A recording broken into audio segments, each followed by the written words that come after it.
ಅಯ್ಯೋ ಅಜ್ಜಿ, ಇನ್ನೂನುವೆ ಇದೇನೋ 50,000 ರೂಪಾಯಿ ಸೀರೆ ನಮ್ಮ ಮಾವ ಕೊಡ್ಸಿರೋದು. ಇನ್ನೂ ನಮ್ಮ ಮದುವೆನ ಯಾ ಪಾರ್ಟಿ ಗ್ರ್ಯಾಂಡಾಗಿ ಮಾಡ್ತೀನಿ ಅಂತ ಹೇಳಿದ್ ಗೊತ್ತಾ? ನಾವು ಅಲ್ಗೂ ಸಿಂಪಲ್ ಆಗಿ ಮಾಡೋಣ ಅಂತ ಅಮ್ಮ ಹೇಳ್ತು. ಇಲ್ಲೇ ದೇವಸ್ಥಾನದಾಗ ಏನೇ ಮಾಡ್ಬಿಡೋಣ ಅಂತ. ನಮ್ಮವ ರಾತ್ರಿ ಫೋನ್ ಹಾಕ್ಬಿಟ್ಟು, ಇಲ್ಲ ಮಾಡಿದ್ರೆ ಗ್ರ್ಯಾಂಡಾಗಿ ಮಾಡಬೇಕು, ಪ್ಯಾಲೇಸ್ ಅಂತದ್ದು ಯಾವುದೋ ಐತಂತೆ, ಅಲ್ಲೇ ನೆನೆಯಾ ನಮ್ಮ ಮದುವೆ ಮಾಡೋದು ನಮ್ಮ ಮಗುಂದು ಅಂತ ಹೇಳ್ತಾವ್ರೆ. ನೀವು ನೋಡಿ, ಇಂಥ ಕಾಂಜಿ ಪಿಂಜಿ ಸೀರೆಗಳೆಲ್ಲ ಉಟ್ಕೊಂಬಿಟ್ಟು ಬರಬೇಡಿ ನೀವು. ಗ್ರ್ಯಾಂಡು ಮದುವೆ ಅದು, ಶಾನೆ ಗ್ರ್ಯಾಂಡು. ಮಾವ ಹೇಳೈತೆ 1 ಕೋಟಿ ರೂಪಾಯಿ ಖರ್ಚು ಮಾಡಿಬಿಟ್ಟು ಮದುವೆ ಮಾಡ್ತೀನಿ ಅಂತ ಹೇಳ್ಬಿಟ್ಟು ಹೇಳೈತೆ. ಗೊತ್ತೇನ ಜಿ? ಅದಕ್ಕೆ ಎಲ್ಲರೂ ಜಿಂಗ ಚಕ್ಕ ಅಂತ ರೆಡಿ ಆಗ್ಬಿಟ್ಟು ಸಂದಾಕ್ ಬರಬೇಕು. ಅಯ್ಯೋ, ಫೋಟೋಗ್ರಾಫ್ಗೆನೇನಿಯಾ ನಮ್ಮ ಮಾವ 10 ಲಕ್ಷ ರೂಪಾಯಿ ಕೊಟ್ಟೈತಂತೆ ಬರೀ ಫೋಟೋ ತೆಗಿಯೋಕ್ಕೇನೇನಿಯಾ. ರಾತ್ರಿ ಎಲ್ಲ ಹೇಳ್ತಿತ್ತು. ನಾವು ಸಿಂಪಲ್ ಅಲ್ವಾ ಬಿಡು ಅನ್ಕೊಂಡು ಸುಮ್ಕಿದ್ವಿ ಅಜ್ಜಿ. ಆದರೆ ಶಾನೇ ಗ್ರ್ಯಾಂಡಾಗಿ ಮಾಡ್ತಾರಂತೆ. ಏನೋ ಬಿಡವ, ನಮ್ಮ ಒಳ್ಳಿನಾಗೇನೇನಿಯ ಇಂಥ ಮದುವೆ ಯಾರು ಮಾಡಿರಲಿಲ್ಲ. ಹಿಂದೆ ಮಾಡೋರು ಇಲ್ವ? ನಮ್ಮ ಒಳ್ಳಿನಾಗೆ ಅಂತೂ ಹಿಂದೆ ಮಾಡಿಲ್ಲ, ಮುಂದೆ ಯಾರನ್ನ ಮಾಡ್ತಾರೇನೋ ಗೊತ್ತಿಲ್ಲ.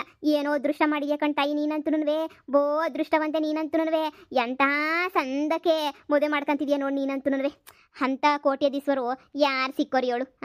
1 ಕೋಟಿ ರೂಪಾಯಿ ಮದುವೆಗೆ ಅಂತ ಹೇಳಿದ್ರೆ ಹೇಳಕ ಯಾ ಪಾಟಿ ನಮ್ಮ ಜೀವನ ಪೂರ್ತಿನೂ ದುಡಿಯೋಕೆ ಹಾಕಿಲ್ಲ 1 ಕೋಟಿ ರೂಪಾಯಿನ. ಬರೀ ಮದುವೆಗೆ 1 ಕೋಟಿ ರೂಪಾಯಿ ಖರ್ಚು ಮಾಡ್ತಾವ್ ನಿಮ್ಮ ಅಣ್ಣ ಅಂತ ಹೇಳಿದ್ರೆ, ನಿಮ್ಮ ಮ್ಯಾಲದು ಎಂಥ ಪಿರುತಿ ಮಾಡಿಕೊಂಡವನಿ ಅಂತ ಹೇಳಿದ್ರೆ ಅಲ್ಲವೇ, ಭಾಳ ಪಿರುತಿ ಮಾಡಿಕೊಬಿಟ್ಟವ್ ನಿಮ್ಮ ಮ್ಯಾಲಂತೂನುವೆ. ಅಲ್ಲ, ಸೀರೆನ 50,000 ರೂಪಾಯಿ ಕೊಡ್ಸವ್ರೆ ಅಂತ ಹೇಳಿದ್ರೆ ಲಕ್ಷದ್ ಕೊಡಿಸ್ತಿತ್ತು ಕಣಜ್ಜಿ. ಲಕ್ಷದ ನೆನೆಯ ತಗ ಅಂತ ಹೇಳ್ತು. ಲಕ್ಷ ರೂಪಾಯಿ ಸೀರೆ ನೆನೆಯ ತಗಳಮ್ಮಿ ಅಂತ ಹೇಳ್ತು. ನಾನು ಅದೇ ಸಿಂಪಲ್ ಮದುವೆ ಅಂತ ಹೇಳಿದ್ರಲ್ಲ, ಅದಕ್ಕೆ ಸಾಕು 50,000 ರೂಪಾಯಿ ನೆನೆಯ ಅಂತ ಹೇಳಿದ್ದೆ. ನಮ್ಮ ಮಾವ ಹೇಳೈತೆ, ಇದು ಬೇಡ 50,000 ರೂಪಾಯಿದು, ಇನ್ನೂ 1 ಲಕ್ಷ 1.5 ಲಕ್ಷ ತಗಳಮ್ಮಿ ರಿಸೆಪ್ಷನ್ಗೆ.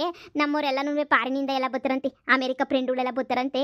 ಅದಕ್ಕೆ ನೆನೆಯ ಬ್ಯಾರೆ ಬೇರೆದು ಎಲ್ಲನೂ ಸಂದಾಕಿರೋ ತಗೊಬಿಡು, ಒಡವೆ ಪಡವೆ ಎಲ್ಲ ಕೊಡಿಸ್ತೀನಿ ಇವತ್ತು ಬಂದು ಅಂತ ಹೇಳೈತೆ ಕಣಜ್ಜಿ.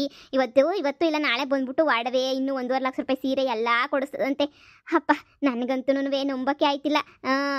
ಇನ್ನೂ ಮನೆ ಮುಂದೆ ಚಪ್ರ ಹಾಕೋರ್ಗೆ 1 ಲಕ್ಷ ರೂಪಾಯಿ ದುಡ್ಡು ಕೊಟ್ಟೈತಂತೆ. ಅದು ಎಂಥ ಚಪ್ರ ಅಂದರೆ ದೊಡ್ಡ ಚಪ್ರ. ಅದು ಹೆಂಗೆಂಗೋ ಡಿಸೈನಾಗಿ ಹಾಕ್ತಾರಂತೆ. ನಮ್ಮ ಮನೆ ಮುಂದಕ್ಕೆ ಕೊಡಿಸ್ಲಿ ಅಂತ ಹೇಳುತ್ತಕ್ಕೆ ನಮ್ಮ ಮಮ್ಮಿ ಏನು ಬೇಡ ಹೇಳಿ, ನಮ್ಮ ಗೊರಿಗಳೇ ಹಾಕಿಸ್ತೀನಿ ಅಂತ ನಮ್ಮ ಅಮ್ಮ ಸುಮ್ಮನೆ ಆಯಿತು. ಹೇಳಕ ಲಕ್ಷ ರೂಪಾಯಿ ಚಪ್ರ ಹಾಕ್ಸಿದ್ರೆ ಉಳು ಬಾಳ್ತೀವಿನಕ್ಕ ನಾವು. ಲಕ್ಷ ರೂಪಾಯಿ ಚಪ್ರ ಹಾಕ್ಸಿದ್ರೆ ನೀನೇನಿಯ ಲಕ್ಷ ರೂಪಾಯಿ ಹಾಕಿಸ್ತೀನಿ ಅಂತ ಕೂತವನಿ. ನಾನು ಇವನು ಸುಮ್ಕಿರಣಯೋ ಸುಮ್ಕಿರು, ಆ ದುಡ್ಡಿಗೆ ನಮ್ದು ಮದುವೆನೇನಿಯ ನಡೆದೋಗ್ಬಿಡ್ತದೆ, ಯಾಕೆ ಬೇಕು ಅಂತ ನಾನೇ ಮಾಕೋಗ್ದಂಗೆ ಹೋಗ್ತೆ. ಏನು ಕೇಳಮ್ಮಿ ಸುಮ್ಕೇನೇನಿಯ ಮಾಡಕ್ಕ ಅಪ್ರವಿಲ್ದೆ. ಅಯ್ಯೋ, ನಮ್ಮ ಅಣ್ಣಯ್ಯ ಹುಡುಗಿನಕ ಒಂದ್ಕಿತ ಬಾಳೆಲೆಗೆಲ್ಲ ಹಾಕ್ತಿವಲ್ಲ ನಮ್ಮ ಕಡೆ, ಅವ್ರು ಬಾಳೆಲೆಗೆ ಹಾಕಿಲ್ವಂತೆ. ಅದು ಎಂಥದ್ದು ಗೊತ್ತವಲ್ಲಮ್ಮ ಇವಾಗ ತಟ್ಟೆ, ಬಂಗಾರದ ಕಲರ್ ಅವು ತಟ್ಟೆ ಅಂತ ತಟ್ಟೆನಾಗಂತಕೋ ಹಾಕೋದು. ನಮ್ಮೂರಿಗೆ 4 ಬಸ್ ಮಾಡಿವ್ನಿ ಕಣಕ್ಕೋ, 4 ಬಸ್ ಮಾಡಿವ್ನಿ. ಎಲ್ಲರೂ ಬಂದ್ಬಿಡ್ಬೇಕು ಈಗಲೇನಿಯ, ಎಲ್ಲ ಹೇಳ್ಕೊಂಬಿಟ್ಟು ಬರಕ್ತಾರೆ, ಹೋಗ್ಬೇಕು ನಾವು. ಇನ್ನೂ ನಮ್ಮ ಅಣ್ಣ ಇನ್ನೂ 1 ತಿಂಗಳು 2 ತಿಂಗಳು ಬೇಕಾಯ್ತದೆ ಎಲ್ಲ ರೆಡಿ ಮಾಡೋಕ್ಕೆ ಅಂತ ಹೇಳ್ತಾವನಿ. ಅದಕ್ಕೆ ನಾವು ಮೊದಲು ಬಟ್ಟೆ ಬರೆಲ್ಲ ರೆಡಿ ಮಾಡ್ಕೊಳ್ಳೋದು, ಇನ್ವಿಟೇಷನ್ ಎಲ್ಲ ಪ್ರಿಂಟ್ ಮಾಡಿಸೋದು, ಕರೆಯೋದು ಎಲ್ಲ ಅಷ್ಟಾಗಿ ಮುಗಿಸ್ಕೊಬಿಡ್ಬೇಕು. ಸುಣ್ಣ ಬಣ್ಣ ಎಲ್ಲ ಬಳಿಬೇಕು ಮನೆಗೆ. ಇನ್ನೂ ಹಾಕೋ ಎಲ್ಲ ಮರೆಯಿದ್ದಂಗೆ ಬಂದ್ಬಿಡಿ. 4 ಬಸ್ಸು ಜನ ತುಂಬೋಗ್ಬೇಕು ಕಣಕ್ಕ ನಮ್ಮ ಮದ್ವಿಗಂತೂನುವೆ. ಅಯ್ಯೋ ಸುಮ್ಕಿರಮ್ಮಿ ಬರ್ದೇ ಇರ್ತೀವಿ ನಮ್ಮಿ. ನಮಗೂ ಒಂದೊಂದು ಸೀರೆ ಬೇರೆ ಕೊಡ್ತೀನಿ ಅಂತ ಹೇಳ್ತಿದ್ಯಾ? ಈರೊಳಬ್ಳು ಮಗಳು ಕಣಕ್ಕ, 10ರವರೆಗೂ ಕೊಡಲಿಲ್ಲ ಅಂತ ಹೆಂಗೆ ಹೇಳು? ನೀವು ಎಲ್ರಿಗೂ ಒಂದೊಂದು ರೇಷ್ಮೆ ಸೀರೆ ಕೊಟ್ಬಿಡ್ತೀನಿ. ನಮ್ಮ ಅಣ್ಣ ಹೇಳೈತೆ ಎಲ್ರಿಗೂ ಕೊಟ್ಬಿಡಮ್ಮಯ್ಯ, ಕರೆದ್ಬಿಡು ಅಂತ ಹೇಳ್ಬಿಟ್ಟು ಎಲ್ರಿಗೂ ಬರ್ತೀನಿ ಕಣಕ್ಕ ಮನೆ ಕರಿಯೋಕ್ಕೆ ಅಂತ.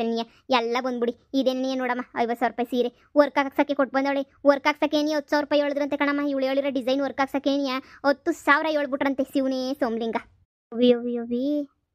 ಏನ್ ಸರದಿ ಸೀರೆ ಎಲ್ಲ ಇಕ್ಕಂಡೇನ ಕುಂತ್ಕೊಬಿಟ್ಟಿದ್ಯಾ? ಓ ಪತಿ ಬಾರೆ, ಮದುವೆದ್ ಕೇಳ್ತಿದ್ರು ಇವ್ ಅಕ್ಕರು ಎಲ್ಲಿ ಅಂತ. ಯಾವ್ದೋ ಪ್ಯಾಲೇಸು ಅಂತ ಅದು ಹೇಳ್ತ ನಮ್ಮ ಅಣ್ಣ. ಅದನ್ನೇ ಹೇಳ್ತಾ ಇದ್ದೆ, ಸೀರೆ ತೋರಿಸು ಅಂತ ಹೇಳಿದ್ರು. ಸೀರೆ ಎಲ್ಲನೂ ತೋರಿಸ್ತಿದ್ದೆ. ಒಡವೆ ನಮ್ಮ ಅಣ್ಣಯ್ಯ ಬತ್ತನಂದು ನಾಳೆ ನಾಡ್ದು ಬಂದ್ಬಿಟ್ಟು ಪದಿ ಜೊತೆಗೆ ಹೋಗ್ಬಿಟ್ಟು ಒಡವೆ ಪಡವೆ ಎಲ್ಲ ಸೆಲೆಕ್ಷನ್ ಮಾಡಿವಂತೆ. ಅಯ್ಯೋ, ನಾನೆಲ್ಲಿ ಬರಲಿ, ನನ್ನ ಮಗಳನ್ನ ಕಟ್ಕೊಂಡು ನೀವು ಹೋಗ್ಬಿಟ್ಟು ಬರ್ರಮ್ಮ. ತಿರುಗೆಲ್ಲ ಅದೇನೋ ಸೊಂಡಿಗೆ ಪಣಿಗೆ ಹಪ್ಪಳ ಎಲ್ಲ ಮಾಡ್ಕೋಬೇಕು ಮದುವೆಗೆ ಅಂತ ಹೇಳ್ತಾ ಇದ್ದಲ್ಲೇ. ನಮ್ಮ ಅಣ್ಣಿ ಏನು ಬೇಡ, ಎಲ್ಲ ನಾನೇ ಕೊಡಿಸ್ಕೊಡ್ತೀನಿ ಅಂತ ಹೇಳ್ತಾವನೆ. ರಿಸ್ಕೇ ತಗೋಬೇಡ ಕಣಮ್ಮಿ ನೀನು, ರಿಸ್ಕ್ ಯಾಕೆ ತಗತೀಯಾ? ನಾನೆಲ್ಲ ನೋಡ್ಕೊತೀನಿ ಅಂತ ಹೇಳ್ತಾವನ್ ಕಣೆ. ಅದಕ್ಕೆ ನಾನು ಅತ್ತ ಸುಮ್ಕಾದೆ ನೋಡು. ಲೇಪದ್ದಿ ನಿನ್ಗುನ್ವೇ ಸೀರೆನೆಲ್ಲನೂ ಕೊಡಿಸ್ತೀನಿ, ಬಂದ್ಬಿಡು ಹಂಗೇನಿಯ.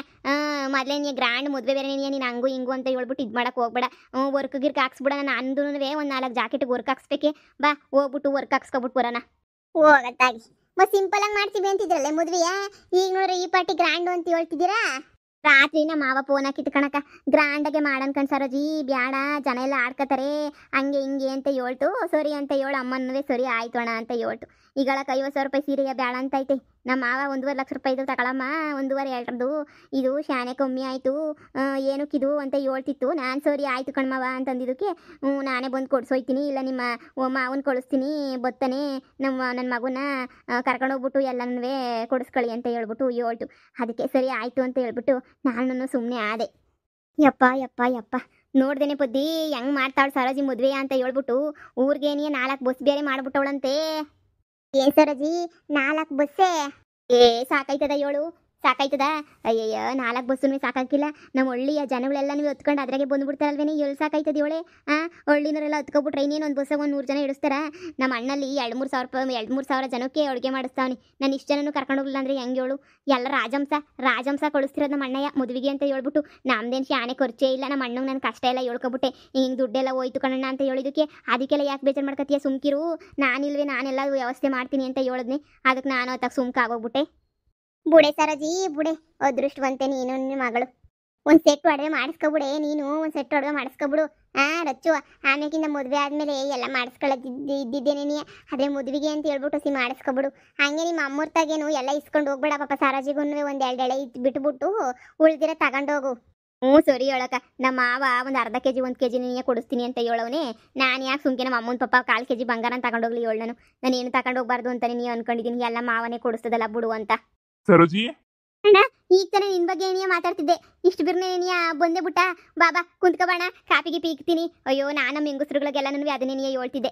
ನಮ್ಮ ಹಳ್ಳಿನವರೆಲ್ಲನೂ ನಮ್ಮ ಅಣ್ಣಯ್ಯ ಹೆಂಗೆ ಮದುವೆ ಮಾಡ್ತೀನಿ ಅಂತ ಹೇಳ್ತಿದ್ದ ಅಂತ ಹೇಳ್ಬಿಟ್ಟು ನಾನು ಅದನ್ನೇ ಹೇಳ್ತಾ ಇದ್ದೆ. ನಮ್ಮ ಅಣ್ಣ ಹಂಗಂದ, ನಮ್ಮ ಅಣ್ಣ ಹಿಂಗಂದ, ಈಗ ಬರ್ತೀನಿ ಅಂತ ಹೇಳೋನಿ ಅಂತ. ಅಲ್ಲ ಕಣಣ್ಣ, ರಾತ್ರಿ ಫೋನ್ ಹಾಕ್ಬಿಟ್ಟು ಇಷ್ಟು ಬೇಗ ಬಂದ್ಬಿಟ್ಟಿದೆಯಲ್ಲ ನೀನು. ಏನಾಗದಪ್ಪ, ನಾಳೆ ನಡೆದು ಬಿಟ್ಕೊಂಡು ಬಂದಿದ್ರು ಆಗೋದು. ಇನ್ನು ಮದುವೆ ಯೋಸ್ ದೂರ ಐತೆ. ಸರೋಜಿ, ಈಗ ಅರ್ಜೆಂಟಾಗೆ ಬಿರ್ಬಿರ್ನ ನಿನ್ನ ಮಗಳಿಗೊಂದು ಸೀರೆ ಉಡಿಸ್ಬಿಟ್ಟು ಪಟ್ ಅಂತ ಹೇಳ್ಬಿಟ್ಟು ಕರ್ಕೊಂಬಿಟ್ಟು ಬಂದ್ಬಿಡು ಬಾ. ಕಾರ್ ತಗೊಬಿಟ್ಟು ಬಂದಿದ್ದೀನಿ. ಹಾಗೆ ನೀಯ ಕಾರತ್ತು. ಅಯ್ಯೋ ನಾನೇನು ಅಂತ ಹೇಳಿ ನನಗೆ ಬಾಯ ಬರ್ತಿಲ್ಲ. ನಿಮ್ಮ ಹೊತ್ತಿಗೆ ನನ್ನ ಹೆಂಡತಿಗೆ ಹಾರ್ಟ್ ಅಟ್ಯಾಕ್ ಆಗ್ಬಿಟ್ಟೈತೆ. ಡಾಕ್ಟ್ರು ಏನಾಗ್ತಿತ್ತೋ ಏನು ಕತ್ತಿನೋ ಗೊತ್ತಿಲ್ಲ ಸರ್. ಅಕಸ್ಮಾತ್ ಏನಾರ ಇದ್ದಿರೋ ಜಾಗದಾಗೆ ಇನ್ನೊಂದ್ಸಲ ಹಾರ್ಟ್ ಅಟ್ಯಾಕ್ ಆದರೆ ಬದುಕಲ್ಲ, ಎಲ್ಲ ಸತ್ತೋಗ್ಬಿಡ್ತಾರೆ. ಅದಕ್ಕೇನೆ ಸ್ವಲ್ಪ ಇಲ್ಲಿ ಅಡ್ಮಿಟ್ ಮಾಡ್ತೀವಿ 1 ವಾರ ಅಂತ ಹೇಳೋರೆ. ಸರಿ ಆಯಿತು ಅಂತ ಹೇಳಿ ನಾನು ಸುಮ್ಮನೆ ಇದ್ದೆ. ಆದರೆ ನಿಮ್ಮ ಹೊತ್ತಿಗೆದು ಒಂದೇ ಆಟ, ನನ್ನ ಮಗನ ಮದುವೆ ನೋಡಬೇಕು ಅಂತ ಹೇಳ್ಬಿಟ್ಟು ಅದಕ್ಕೇನೆ ಅವಳಿಷ್ಟಂಗೆನೆ ದೇವ್ರ ಮೇಲೆ ಭಾರ ಹಾಕ್ಬಿಟ್ಟು ಆಸ್ಪತ್ರೆನಾಗೇನೆ ತಾಳಿ ಕಟ್ಟಿಸ್ಬಿಡೋಣ ಅಂತ ಹೇಳ್ಬಿಟ್ಟು ಡಿಸೈಡ್ ಮಾಡ್ಬಿಟ್ಟಿದ್ವಿ. ನನ್ನ ಮಗನೂ ಅದಕ್ಕೆ ಒಪ್ಕೊಂಡವನಿ. ಅದಕ್ಕೇನೆ ಇವಾಗ ಈ ಮದುವೆಗಿದ್ವಿ ಗ್ರ್ಯಾಂಡ್ ಫಂಕ್ಷನ್ ಎಲ್ಲ ನಿಧಾನಕ್ಕೆ ನೋಡ್ಕೊಳ್ಳೋಣ. ಇವಾಗ ನಿನ್ನ ಮಗಳಿಗೊಂದು ಸೀರೆ ಉಡ್ಸ್ಕೊಂಡು ನೀನು ಒಂದು ಸೀರೆ ಉಟ್ಕೊಂಡು ಪಟ್ ಅಂತ ಬಂದ್ಬಿಡು. ಅಲ್ಲೇನೆ ಆಸ್ಪತ್ರೆನಾಗೆ ತಾಳಿ ಕಟ್ಟಿಸ್ಬಿಡೋಣ. ಅಮ್ಮ ಅಣ್ಣ, ಇದೇನು ಹೇಳ್ತಿದ್ಯಾ? ಹೊತ್ತಿಗೆ ಹಾರ್ಟ್ ಅಟ್ಯಾಕ್ ಐತೆ. ಅಲ್ಲ ಕಣ್ಣ, ದೇವಸ್ಥಾನದಾಗ ತಾಳಿ ಕಟ್ಟಿಸ್ಬೋದಿತ್ತು. ಅಲ್ಲ ಆಸ್ಪತ್ರೆನಾಗ ಯಾರಣ್ಣ ಮದುವೆ ಮಾಡ್ತಾರೆ ಕಣ್ಣ. ಅಲ್ಲ ಇನ್ನೂ ಏನು ರೆಡಿ ಮಾಡ್ಕೊಂಡಿಲ್ಲ, ಏನೂ ಇಲ್ಲ. ಏನು ಮಾಡೋಕ್ಕಾಗ್ತೈತೆ? ಇಂಥ ಪರಿಸ್ಥಿತಿ ಬರ್ತದೆ ಅಂತ ನಾನಂತೂ ಅನ್ಕೊಂಡಿರಲಿಲ್ಲ. ನನಗೇನು ನಿನ್ನ ಮಗಳು ನಮ್ಮ ಮನೆ ಸೊಸೆ ಹಾಕ್ಬೇಕು ಅದೊಂದೇ ಆಸೆ. ನಿನಗೂ ಅದೇ ಆಸೆ ತಾನೇ? ಗ್ರ್ಯಾಂಡಾಗಿ ಮದುವೆ ಮಾಡಿದ್ರೇನು, ಸಿಂಪಲಾಗಿ ಮದುವೆ ಮಾಡಿದ್ರೇನು ಹೇಳು? ಎಲ್ಲ ಒಂದೇ ಅಲ್ವಾ? ನೀನೇನು ತಲೆ ಕೆಡಿಸ್ಕೊಳಕ್ಕೆ ಹೋಗ್ಬಿಡ. ಸರಿನಾ? ಎಲ್ಲ ಒಂದೇನೆ.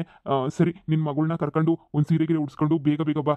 ನಾನು ತಾಳಿ ಎಲ್ಲ ತಗೊಂಡು ನನ್ನ ಮಗಂಗೆ ಹೇಳಿದ್ದೀನಿ ಅರ್ಜೆಂಟಾಗಿ ಬಾ ಅಂತ ಹೇಳ್ಬಿಟ್ಟು. ನನ್ನ ಹೆಂಡತಿಗೆ ಯಾವಾಗ ಏನಾಗ್ತೈತೆ ಅಂತ ನನಗೆ ಗೊತ್ತಿಲ್ಲ. ಅದಕ್ಕೇನೆ ಅರ್ಜೆಂಟಾಗಿ ಅಲ್ಲೇ ತಾಳಿ ಕಟ್ಟಿಸ್ಬಿಡೋಣ. ಹೆಂಗೋ ನಿನ್ನ ಮಗಳು ಮದುವೆ ಒಂದು ಮುಗಿದ್ಬಿಟ್ರೆ ಸಾಕಲ್ವಾ? ನಮ್ಮ ಮನೆಗೂ ನೋಡ್ಕೊಳಕ್ಕೆ ಸದ್ಯಕ್ಕೆ ಯಾರೂ ಇಲ್ಲ. ಹೆಂಗೋ ರಚ್ಚು ಬಂದ್ರೆ ಎಲ್ಲ ನೋಡ್ಕೊಂತಾಳೆ. ಅಯ್ಯೋ, ಎಲ್ರೂ ತಗೋ ಜಂಬ ಬೇರೆ ಕುಚ್ಕೊಂಡಿದ್ದೆ, ಗ್ರಾಂಡ್ ಮದುವೆ ಹಂಗೆ ಹಿಂಗೆ ಅಂತ. ಇವಾಗ ನಾನೇನಾರ ಸಿಂಪಲಾಗಿ ಮದುವೆ ಮಾಡ್ಕೊಬಿಟ್ರೆ ನನ್ನ ಮಾನ ಮರುವದಿ ಎಲ್ಲ 3 ಕಾಸು ಖರಾಜ್ ಆಗ್ತೈತಲ್ಲಪ್ಪ. ಹೀಗೆ ಏನು ಮಾಡಲಿ ನಾನು? ನಮ್ಮ ಅತ್ತೆಗೆ ಇವಾಗ ಅಟ್ಟಾಕ್ ಬರಬೇಕಿತ್ತ. ನಾನು ಹೆಂಗೆಲ್ಲ ಫೋಟೋಸ್ ತಗೋಬೇಕು, ಹೆಂಗೆಲ್ಲ ಮೆರಿಬೇಕು, ಹೆಂಗೆಲ್ಲ ಇನ್ಸ್ಟಾಗ್ರಾಮಾಗ ಅಪ್ಲೋಡ್ ಮಾಡಬೇಕು ಅಂತ ಏನೆಲ್ಲ ಆಸೆ ಇಟ್ಕೊಂಡಿದ್ದೆ. ಈಗ ನೋಡಿದ್ರೆ ಎಲ್ಲನೂ ಉಲ್ಟಾ ಪಲ್ಟಾ ಆಗೋಗ್ಬಿಡ್ತಲ್ಲಪ್ಪ. ಛೇ, ಆಸ್ಪತ್ರೆನಾಗೆ ದಾಳಿ ಕಟ್ಟಿಸ್ಕೊಳ್ಳೋದ? ಸಿಂಪಲಾಗಿ ಸೀರೆ ಬ್ಲೌಸ್ ವರ್ಕು ಇನ್ನೂ ಕೊಟ್ಟಿಲ್ಲ ಅವರು. ಹೀಗೆ ಯಾವ ಸೀರೆ ಐತೆ ಮನೆಗೆ? ಕಿತ್ತೋಗಿರೋ ಸೀರೆನೇ ಉಟ್ಕೊಂಡು ಮದುವೆ ಬೇರೆ ಮಾಡ್ಕೋಬೇಕಾ? ಛೇ, ಎಂಥ ಗತಿ ಬಂತು. ಏನು ಮಾಡಲಿ ಇವಾಗ? ಬ್ಯಾಡ ಅಂದ್ಬಿಡ್ಲಾ? ಬ್ಯಾಡ ಅನ್ನೋಕ್ಕೂ ಆಗಕ್ಕಿಲ್ಲ ಇವಾಗ. ಮಗಳೇ ಎದ್ದೊಳೆ ಮಗಳೇ, ಯಾವುದೋ ಒಂದು ಸೀರೆ ಉಟ್ಕೊಂಡ್ಬಿಟ್ಟು ಭಾವಾಗಿ ಏನು ಮಾಡೋಕ್ಕಾಯ್ತದೆ? ನಿಮ್ಮ ಅತ್ತೆಗೆ ಹಾರ್ಟ್ ಅಟ್ಯಾಕ್ ಆಗ್ಬಿಟ್ಟೈತಂತೆ. ಅಯ್ಯೋ ಪಾಪ ಅಂತ ಅನ್ನಿಸ್ತಾಯ್ತು ನನಗಂತೂ. ನೋಡಿ ಸರ್ನ, ಬಿರ್ನ ಸೀರೆ ಉಟ್ಕೊಂಡ್ಬಿಟ್ಟು ಬಾ ಹೋಗು. ಬಿರ್ನ ಹೊಂಟ್ಬಿಡೋಣ. ಒದಿ ಮನೆ ಕಡೆ ಒಸಿ ಬೀಗ ಹಾಕೊಂಡೋಗು. ನನ್ನ ಗಂಡನ ಹೊಲ್ತಾಗಿಂದ ಹಂಗೇನೇ ಕರ್ಕೊಂಡೋಯ್ತೀನಿ. ಒಸಿ ಮನೆ ಕಡೆ ಒಸಿ ಜೋಪಾನ, ಸರಿನಾ? ಸರಿ ಹೇಳೆ, ಬೀಗ ಹಾಕೊಂಡೋಯ್ತೀನಿ. ಇಲ್ಲಿ ನೋಡಕ್ಕ, ಅದೇನೋ ಹೇಳ್ತಾರಲ್ಲ, ತಾವೊಂದು ಬಗೆದರೆ ದೈವ ಒಂದು ಬಗೆಯುತ್ತದೆ ಅನ್ನಂಗೆ ಆಗೋಗ್ಬಿಡ್ತಲ್ಲಕ್ಕ. ಲೆಕ್ಕ ಹಾಕು, ಇಷ್ಟೊತ್ತು ಹಂಗೆ ಹಿಂಗೆ ಗ್ರ್ಯಾಂಡ್ ಮದುವೆ ಅಂತ ಹೇಳ್ತಿದ್ದೋಳು, ಈಗ ನೋಡಕ್ಕ ಎಂಥ ಪರಿಸ್ಥಿತಿ ಬಂದ್ಬಿಡ್ತು. ಅಯ್ಯೋ ಶಿವನಿ. ಅಲ್ಲ ಈ ಹುಡುಗಿ ಕಾಲಿಕಿರಗಳಿಗೆ ಸರಿ ಇಲ್ವೋ ಏನು ಕತೆಯೋ?